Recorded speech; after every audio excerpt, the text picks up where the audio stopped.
Tejemos palabras al derecho y al revés. Bailamos al ritmo de un bullerengue. Cantamos en guaraní. Nos saludamos en mapudungún. Nos sentimos y nos pensamos latinoamericanos y latinoamericanas. Y seguimos caminando con nuevas preguntas. ¿Cuántas formas de decir quiénes somos? Entre tu pueblo y mi pueblo hay un punto y una raya. Entre tu pueblo y mi pueblo hay un punto y una raya. La raya dice no hay paz, el punto vía cerrada. La raya. Hola, buenas. Vamos haciendo un puente de comunicación con Guatemala para encontrarnos con nuestra amiga Ana Silvia Monzón Monterroso. ¿Cómo estás? ¿Cómo estás, Ana Silvia? Hola, ¿qué tal, Lila? Muy contenta de conectarme aquí con ustedes. Buenas tardes. Ya va siendo casi ya no sos una invitada especial, ya sos una amiga que nos abre a un mundo que nosotros desconocemos, pero que sabemos que está en este momento, sí sabemos que está viviendo graves conflictos étnicos, violencia de diferente orden, pero también con una larga historia que tampoco conocemos. Y por eso aprovechamos tu siempre buena, tu disponibilidad para que nos abras esas ventanas de nuestro continente. Gracias, Lila. Pues muy contenta de compartir. Es un principio importante, ¿verdad? Esto de acercarnos, de trascender las fronteras, y creo que ustedes pues también están haciendo este esfuerzo que agradecemos muchísimo. Uh-huh. Sí, así nos encontramos en estas intenciones en común, en estos anhelos. ¿Dónde estás en este momento, Ana Silvia? ¿Dónde estás vos ubicada? En Ciudad de Guatemala. Misma, ¿verdad? Que es la capital, sí, al sur de la capital. Al sur, ahí está. Les recordamos a nuestros y nuestras oyentes que Ana Silvia es socióloga, investigadora y comunicadora social feminista. Y que, bueno, te preguntamos si aún continuás con el programa Voces de Mujeres, que ya en el año 93 comenzaste, no hace mucho tiempo. Sí, pues ya son 28 años. Sí. Seguimos con, este es un esfuerzo colectivo, autoconvocado, un trabajo voluntario que ha sido sostenido pues por más de 60 mujeres a lo largo de estos 28 años. Claro. Y bueno, contentas de seguir, ¿verdad? Porque todavía tenemos muchas cosas que decir y es un espacio interesante porque vienen, mantenemos una dinámica intergeneracional y bueno, tratamos de conectarnos con las realidades de las mujeres en todos los territorios, tanto en Guatemala y ahora que las comunicaciones lo permiten, pues también a nivel internacional, ¿verdad? Claro. Entonces sí, ahí estamos. Y en estos caminos que vos has llevado como investigadora, como socióloga, has estado permanentemente en contacto con estas problemáticas que a las mujeres todas les preocupa, las atraviesa, no solamente en Guatemala, sino en todo Centroamérica, ¿no? En toda América. Pero si nos fijamos en este momento en lo que es fundamentalmente la zona de Honduras, Guatemala, especialmente allí en esta región, está mucho más atravesada por estos problemas de derechos humanos, ¿no? De violencia contra la mujer especialmente, ¿no? Así es. Que es importante. Sí, han sido temas de investigación para vos, permanentemente recurriendo a investigar sobre estos temas, ¿no? Así es. Hemos mantenido en mi calidad de socióloga y feminista, pues he tenido la oportunidad de estar en permanente contacto con compañeras de toda Centroamérica. Claro. que a pesar de que pensamos Centroamérica como un todo, cada país tiene su particularidad, pero sí, digamos, hay cuestiones comunes, a excepción de Costa Rica, que ha mantenido un estado de bienestar que también ya está en crisis en estos momentos, pero que sí, digamos, le apostó a la educación. Los demás países han vivido épocas de dictaduras, Claro. en el caso de Guatemala, un conflicto armado interno que duró casi 40 años, y Claro. en el caso del Salvador, también un conflicto armado. Ambos se resolvieron parcialmente con la firma de los acuerdos de paz en El Salvador en el año 92 y en Guatemala en el año 96. Es decir, muy recientemente, pero las secuelas de esa guerra, de esos conflictos armados, siguen, y además agravados, porque cuando se firman los acuerdos de paz, se empiezan a tomar medidas neoliberales. Y eso lo que hace es profundizar las desigualdades, las exclusiones, y todo eso conlleva violencia. Y en el caso de Honduras, que había sido un poco más estable, digamos, en términos formales, con una democracia, digamos, vía las elecciones, pero también un país muy pobre, pero en el 2009 se da un golpe de Estado a un presidente constitucionalmente electo, y eso abre un periodo de muchísima represión, violencia en Honduras. Y a partir de ahí, estamos hablando del 2009 para acá, se incrementa de manera significativa la migración desde Honduras a Estados Unidos, y toda la situación política y económica pues se ha visto deteriorada, de manera que la pobreza ha aumentado de manera significativa, y es desde Honduras de donde surgen las caravanas migrantes, un fenómeno que no se veía, digamos, en estos lados, pero debido a esa exclusión, a esa pobreza, a esa falta absoluta de oportunidades, cuando ya las personas dicen, bueno, no tengo nada que perder, nos vamos, porque migrar en colectivo es más seguro. Y entonces ahí tuvimos, ¿verdad? Desde el 2019, estas caravanas que han sido impresionantes, ¿verdad? Más bien fueron 2018, perdón. Y como eran miles y miles, familias, mujeres con sus hijos e hijas, personas con discapacidad, bueno, de todo. Y fueron reuniéndose y sumándose de El Salvador, de Guatemala, para atravesar juntos México, que es un territorio enorme. Pero que también atravesado atravesando también regiones de mucha violencia, ¿no? De grupos también. Sí, claro. Claro, las maras y todas las narcotráfico, narcomenudeo y todo lo que ya... Porque, bueno, supone todo lo que eso implica. Ir hacia el norte, claro. supone ir hacia el norte, pero además también que vos hablabas de que es una pregunta, ¿no? De las secuelas de la larga guerra de 40 años más o menos, habría terminado para los 90, ¿no? En Guatemala. Para los años 90. Sí. También leyendo así, información, que también quedaron muchas armas en manos civiles, ¿no?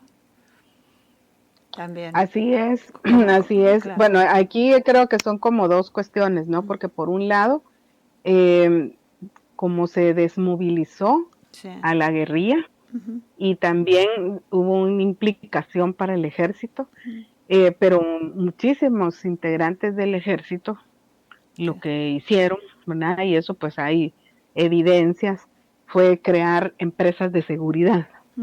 Claro. Entonces estas empresas privadas de seguridad están en manos de exmilitares. Y pues sí, ¿verdad? El tráfico de armas es otro, muy silencioso, que no siempre se ve, pero eso es parte de toda esta globalización de la muerte, ¿verdad? Porque la trata de personas con fines de explotación laboral y sexual, es el tráfico de órganos, es el tráfico de armas y de drogas. Entonces, todo eso se junta, digamos, en este territorio, porque Centroamérica es ese puente entre América del Sur y Norteamérica.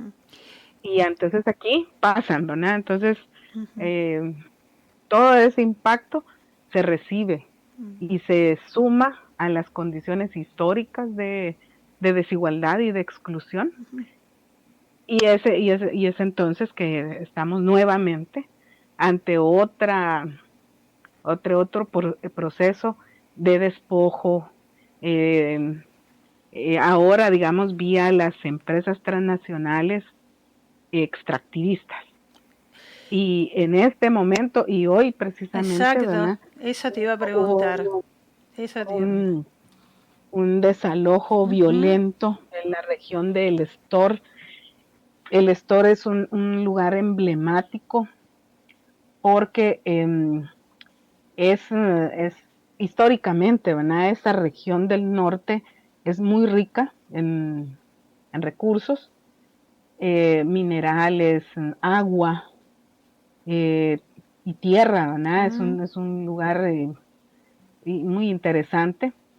Ahí habita el pueblo quechí y pocomchí, y toda esa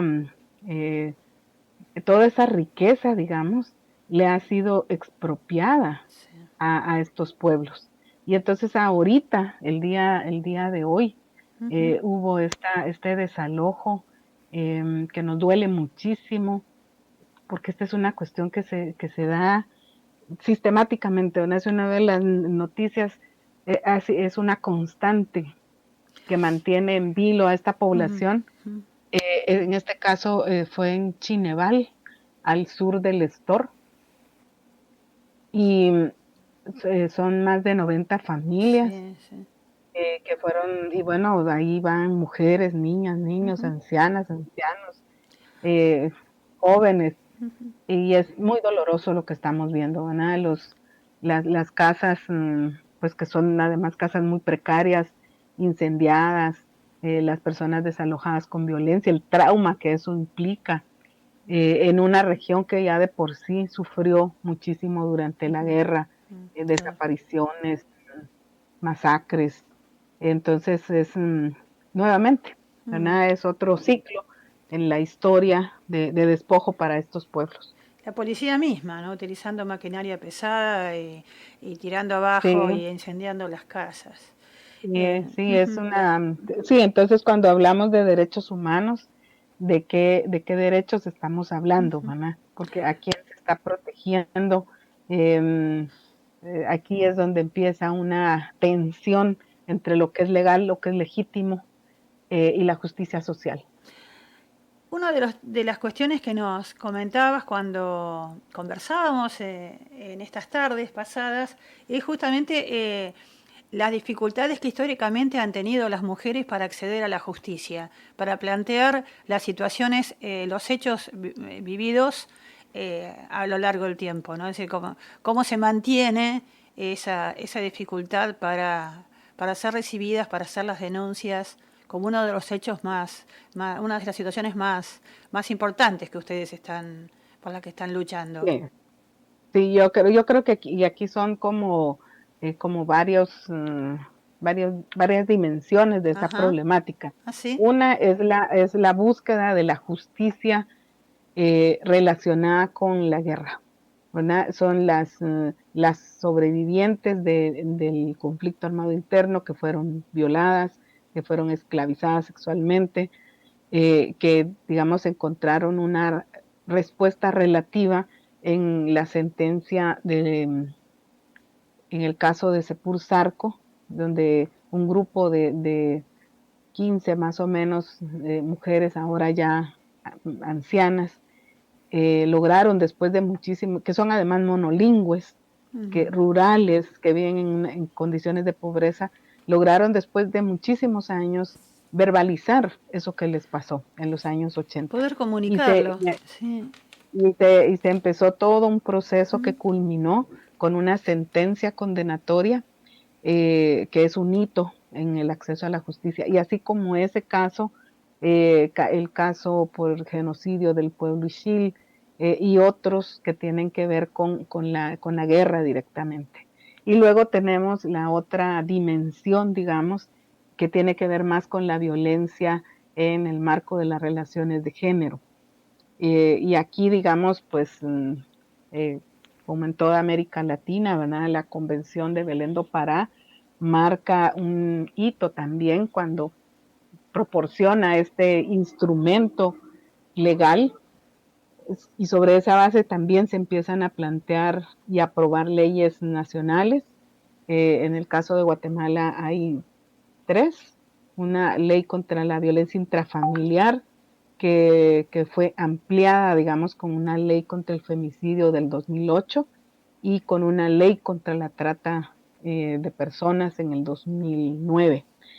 Y ahí, digamos, toda esta institucionalidad que estas leyes obligan a crear, obligan a que el Estado dé una respuesta, pues tampoco la da. Entonces son, como decía, 2 dimensiones de la búsqueda de justicia. Una muy vinculada con las secuelas de la guerra y otra con la dinámica social de las relaciones entre mujeres y hombres. Pero ambas Claro que ambas se encuentran... conectan, por supuesto, ambas se conectan Sí, y hay claro.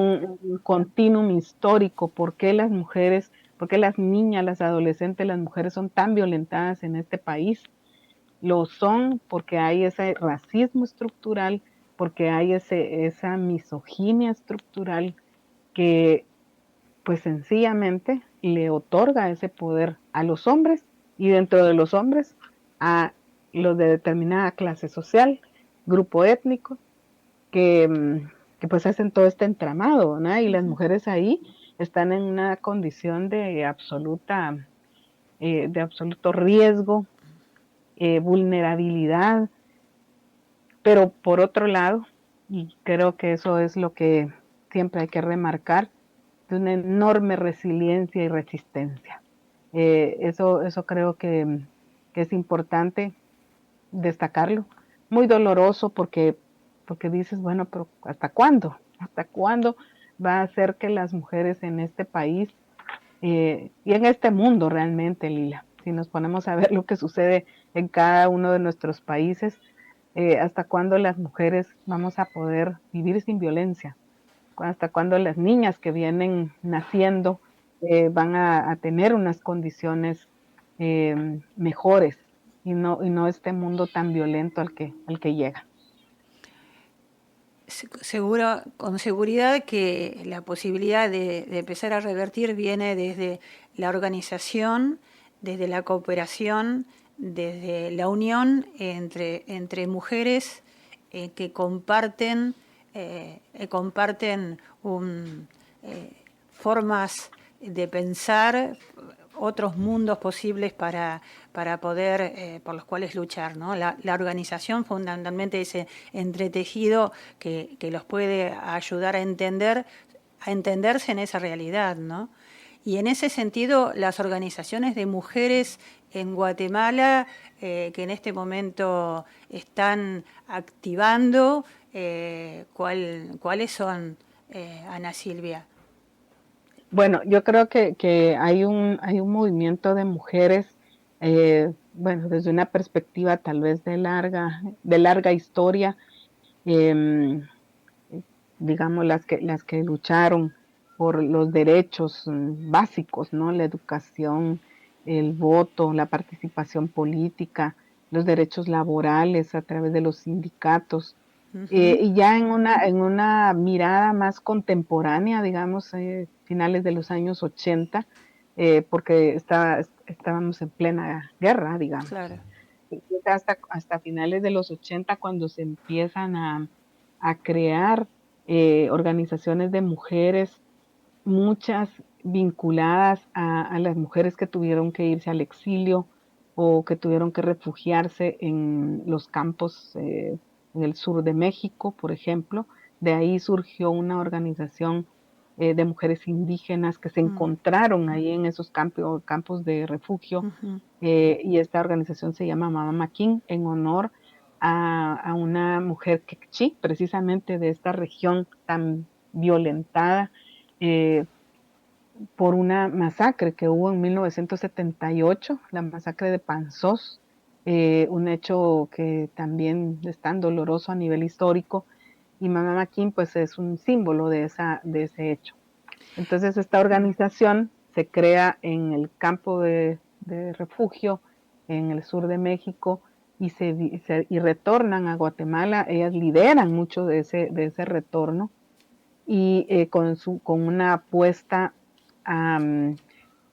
primero, digamos, a regresar a su casa, ¿verdad? A su entorno, y luego también a pelear o a luchar por su acceso a la tierra, porque ese es un enorme problema de las mujeres indígenas y rurales, que hay pues una visión muy patriarcal y ellas no tienen acceso a la tierra. Entonces esa organización y otras, Madre Tierra, Xmucané, son conformadas por mujeres indígenas de diversos pueblos, comunidades lingüísticas, y entonces es como una línea de acción, de demanda. Y luego pues hay otras líneas, ¿verdad? Otras agendas que luchan por los derechos cívico-políticos, y aquí tenemos a Convergencia Cívico-Política de Mujeres, Alas de Mariposa, la Asociación Política de Mujeres Mayas Moloch, la Alianza de Mujeres y Mujeres Indígenas por el Acceso a la Justicia, que trabajan, digamos, con una agenda que incluye los derechos políticos y el acceso a la justicia. Y también hay otras que trabajan brindando asesoría, servicios, acompañamiento a casos de violencia, toda esta lógica de la justicia transicional, y ahí podemos mencionar a Mujeres Transformando el Mundo, a Sobrevivientes, que así se llama la organización, el Grupo Guatemalteco de Mujeres, y otros más que han ido surgiendo, a SOGEN, que es una asociación en un departamento cercano de la capital, y también sí quisiera mencionar cómo en 1994 se creó, en el marco del proceso de negociación de la paz, el sector de mujeres. Esto que se llama históricamente el sector de mujeres, ahora se denomina Alianza, surgió porque la negociación de la paz, entre comillas, se estaba dando entre el gobierno y la guerrilla. Claro. Y entonces toda la ciudadanía estaba como ausente. Entonces se impulsó, ¿verdad? Y se luchó por tener una asamblea de la sociedad civil, se le denominó, y ahí entonces se empezaron a convocar a distintos sectores, así les llamaban. El sector academia, el sector sindicatos, el sector pueblos indígenas, pero no había uno de mujeres. Fue necesario luchar para que se abriera un espacio. Y ese sector de mujeres convocó a mujeres luchadoras, a mujeres que estaban integradas en las organizaciones de izquierda, en las emergentes organizaciones feministas en ese momento. Estamos hablando de inicios de los 90. De manera entonces que generó, ¿verdad?, muchísimo encuentro, también desencuentro seguramente, pero desde ahí se crea una agenda más o menos común y con una mirada nacional. ¿Cuántas lógicas allí que se cruzan y también que hay que poner, que rupturas por producir, ¿no? En un territorio tan chico donde se cruzan tantas cuestiones vinculadas al poder, a la lengua, a la identidad, a la memoria, esas dimensiones que vos hablás. Y yo me encuentro acá con un mapa lingüístico y cultural de Guatemala, donde encuentro solamente de lenguas indígenas al menos 24 lenguas. Así es. Y me pregunto si son las identidades indígenas que en este momento están vivas, y cuáles son las mestizas y cuáles son los afro. Bueno, tal vez sean temas para otras charlas. Claro, pero sí es importante para que nos demos una idea, ¿verdad? El territorio de Guatemala son más o menos 108,000 kilómetros cuadrados, y en ese territorio hay una enorme diversidad climática. Gracias. Tenemos desde la selva en el norte, donde además estuvieron asentados los mayas como civilización, Claro. de donde vemos esas construcciones maravillosas, ¿verdad? Que todavía llegan a nuestros días. Tenemos otros climas fríos de costa, templados, en el Caribe, en el Pacífico. Bueno, es una diversidad. Si algo marca este país es la diversidad. Sí. Es esa diversidad biológica, esa diversidad de fauna, de flora, de climas. Y aquí convivimos 23 comunidades lingüísticas, si lo vemos de esa manera, o pueblos, ¿verdad? Claro. Y pueblos. Por eso vinculábamos lengua con identidades, ¿no? Y estas 23 idiomas, estos 23 idiomas, pues hay 4 que son los mayoritarios, ¿verdad? El quiché, el cachiquel, el quechí y el mam. Y luego hay otros idiomas que los y las hablantes pues son grupos más pequeños, pero que persisten, ¿no? Que siguen. Y además hay un pueblo garífuna, que ese es su idioma. El pueblo realmente es garínagu, y además hay otros afrodescendientes. Los garíganos son... Y luego, solo para cerrar la parte étnico-cultural, el pueblo Xinca, que también es de preinvasión, pero sí está muchísimo más oculto, más invisibilizado, y pues todo el grupo mestizo, ¿verdad? Que se asume ladino, así se le nombra en las estadísticas incluso. Claro, que también están subordinados o están muy cruzados por todas cuantas problemáticas de discriminación, ¿no? De subordinación, de descalificación. Vos nombraste el grupo garífuna como un grupo mestizo, ¿no? Indio, afro. No, es mestizo, pero se asume afro. Ah, bueno. Ajá. ¿Nos acompañás a escuchar un tema, una canción? El sol se ha puesto es el título en castellano. Claro. Yunduya, Bueyu, pero no sé, con la pronunciación no la sabemos, pero la traducción es El sol se ha puesto y Umalali es el grupo y dice así.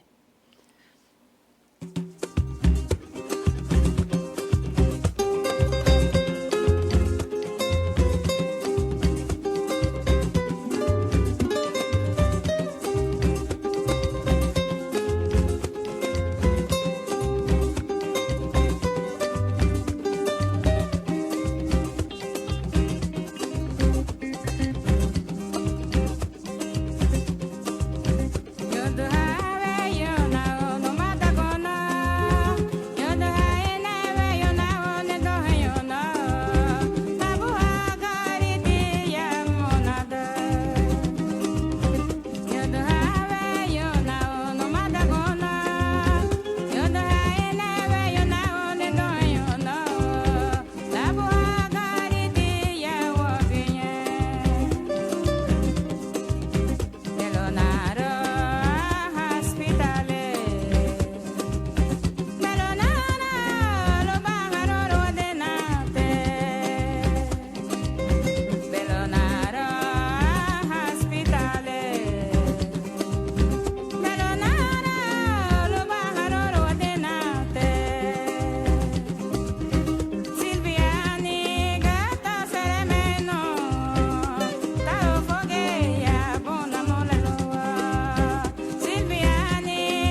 estábamos compartiendo con Ana Silvia. ¿Estás allí, del otro lado?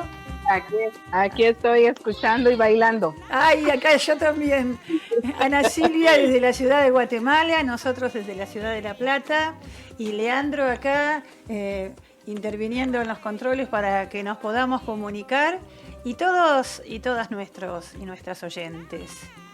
Nos abriste una historia de muchos nudos, de mucha profundidad, y nosotros queremos saber más de todas esas historias de vida colectivas y particulares. Y ahora que se acerca el 25 de noviembre, el Día Internacional de la Eliminación de la Violencia contra las Mujeres, y ustedes están cerquita allí, geográficamente, ¿no? de Santo Domingo, pero en el tiempo se ha ido gigantando aquella fecha de 81. Cuando fuera... 81. Sí. 81 es cuando crean la fecha. Sí. Y 60 es cuando mueren. Cuando mueren, por eso me asesinadas. refería, sí, el 25 de noviembre de 1960, cuando las asesinan a las hermanas Mirabal. Así es. En ese momento, bueno, el poder político estaba en manos del dictador Rafael Trujillo, ¿no? Que estuvo hasta el año 61 en el poder.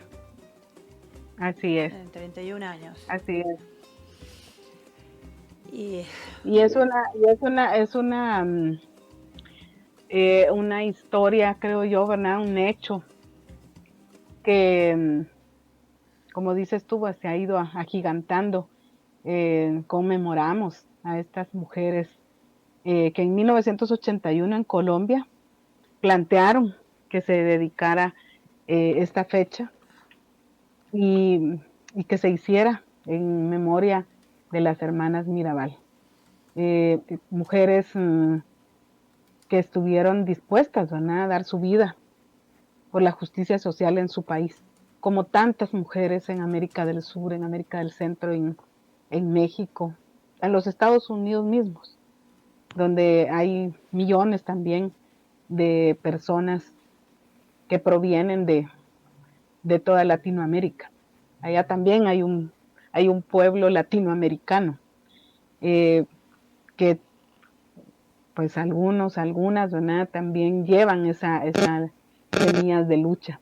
Entonces el 25 de noviembre es muy, muy especial porque ha ido abriendo estas posibilidades de la denuncia, de la lucha, de la reflexión permanente y de cómo entonces politizar esta problemática que atraviesa las vidas de las mujeres, los cuerpos de las mujeres y que por supuesto falta muchísimo, pero también se ha caminado mucho en este tiempo, ¿no? En estos ya, pues ya casi, 40 años. sí, ciertamente se ha visibilizado, se ha hecho posible que se conozca, que se pueda tomar conocimiento y que se pueda hablar con menos prejuicios de estas problemáticas, ¿no? Es un primer paso como para que se comience a desarmar todas estas lógicas de cosificación, de desvalorización en que estamos entramados. Que tiene que ver también con cómo construimos esta sociedad, ¿no? ¿Qué memoria, si transmitimos las memorias, cómo las transmitimos, cómo pensamos lo identitario, cómo construimos educación, ¿no? ¿Qué pensamos de lo que es educar desde una otredad, ¿no? Desde ¿dónde estamos poniendo lo diferente? ¿Cómo estamos pensando la diversidad? ¿Cómo nos ponemos nosotros dentro de esos espacios? Pero especialmente cómo reproducimos ese sistema patriarcal en el cual nos hemos formado. si los reproducimos, ¿no? Así es. Creo que estamos, pues, es lo que nos han legado también las teóricas feministas, em, que nos han permitido conocer y develar cómo funciona el orden patriarcal que tiene miles de años y que por supuesto se ha mantenido y reproducido precisamente por estas instituciones de todo tipo que lo reproducen todos los días, casi que cada segundo. Nuestras vidas están marcadas por Ujú. esos mandatos de género que siguen limitando tanto a hombres como a mujeres, ¿no? Por supuesto que no en la misma proporción, por supuesto que son las mujeres las más afectadas, pero también los hombres, porque finalmente, y esta es una vertiente, digamos, que se viene expresando ya desde hace algunas décadas, de hombres que están enfrentando una deconstrucción, porque pues ahora ya se sabe que hay una masculinidad hegemónica, etcétera, que es muy violenta. Y por supuesto que las mujeres no estamos exentas de reproducir violencia, porque esa es la impronta en la que nos criaron, en la que nos socializaron, eh, e implica un gran esfuerzo eh, ir deconstruyendo esas lógicas. Ana Silvia, nosotros te agradecemos tu participación en esta tarde de hoy. Nos has abierto a toda una mirada histórica, política.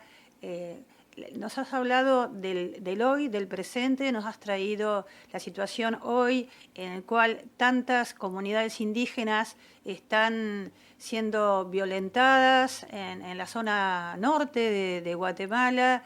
Nos has traído la realidad de hoy, pero también nos has llevado hacia una historia de colonización que no deja de atravesar a los pueblos de Guatemala y de toda Centroamérica y de toda la Via Yala, ¿no? Esto es una historia que en distintas maneras va haciendo foco en distintas regiones, como por ejemplo en el caso de Colombia en este momento también, pero desde tu lugar, desde Guatemala, situándote, nos has abierto una posibilidad de pensarnos y queremos seguir caminando este camino con vos y de alguna forma buscar también alguna reciprocidad en esta construcción que estamos haciendo latinoamericana desde Radio Futura y desde de Pueblos y Caminantes.